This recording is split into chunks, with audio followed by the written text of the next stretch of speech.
Hello everybody, back to another series of I don't know what the hell I'm doing, but I still want to do it anyways. It is a new episode on a new day. I almost didn't want to upload today for personal reasons, but I said if I don't upload today, I'm gonna be too lazy to upload for any of the days because I'm just like that.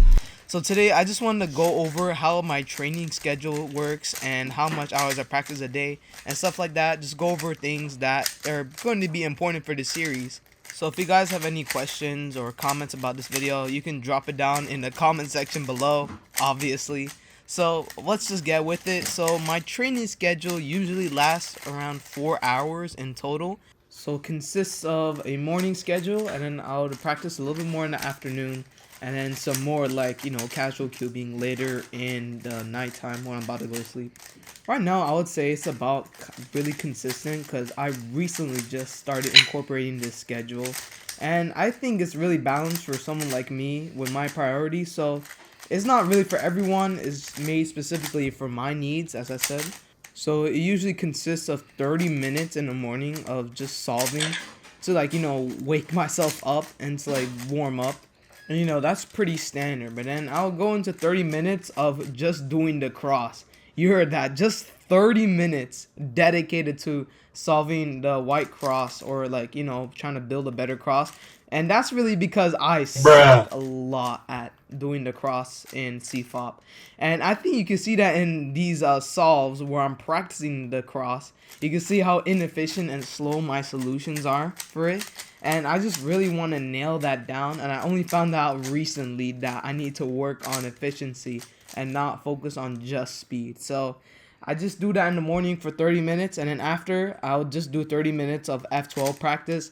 I'm really bad at F12. I mean, I was really way worse before. I used to average over 30 seconds on F12 when I was solving at sub 40 seconds ish.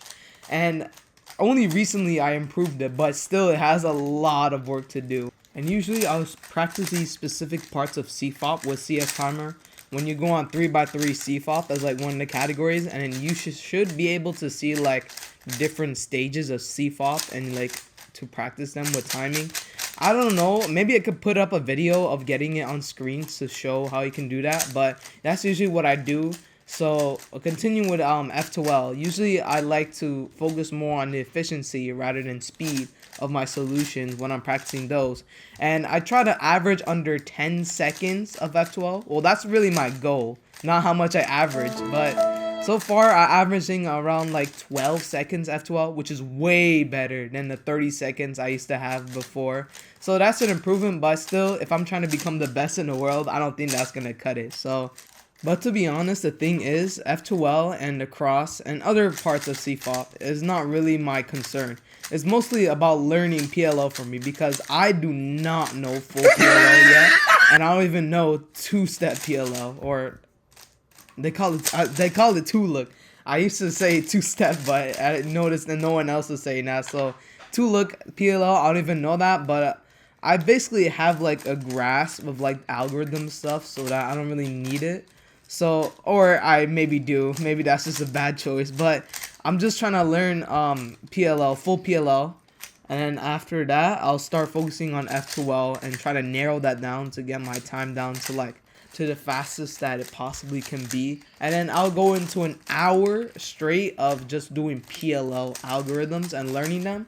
And for me, the problem with my PLL is not really about the speed, but rather I can't memorize the algorithms at all. And I kind of suck at learning algorithms in general. So in that hour of PLL practice, I'm just spamming out the algorithms, trying to remember the moves and things like that. I'm not really necessarily focusing on the speed, rather just trying to memorize it. So, but then eventually I do try to get the finger tricks nailed down and things like that. But usually the priority for me is memorizing the algorithms.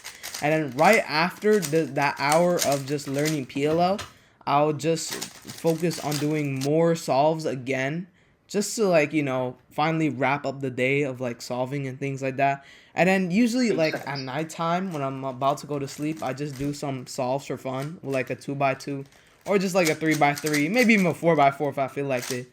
So that's just really my routine. I mean, it's not perfect, but recently when I started to make this series, I was like, okay, I kind of need to make a series. I want to make it good, but I also want to be good at cubing at the same time. So I need to have a routine that I need to stick to, and I think that's around 3 hours total. It might be more. I'm just really bad at math, and I don't really remember my schedule. It's more like I kind of just do it. So just 3 or maybe 4 hours of just 3 by 3, and it's probably gonna be even more when I'm trying to introduce more cubes and things like that. So yeah, that's really it. My practice isn't really that bad if you consider it from a standpoint of like professional cubing, because it's really short compared to like some pro speed cubers. And then it's also really disorganized at the same time, because even though it seems like I have everything nailed down to what I need, I'm not saying I focus in those few hours that I do the practice. So I also need to work on that. And yeah, so that's it for this video. I'd like to say thanks for watching. I don't want to really make this series long, so usually I'm just trying to get it to around under 8 minutes per episode. Unless I'm doing something special, then I'm just throwing that out the window. But I like to say thanks for watching. Recommend anything you guys want me to do. Anything to do, and peace.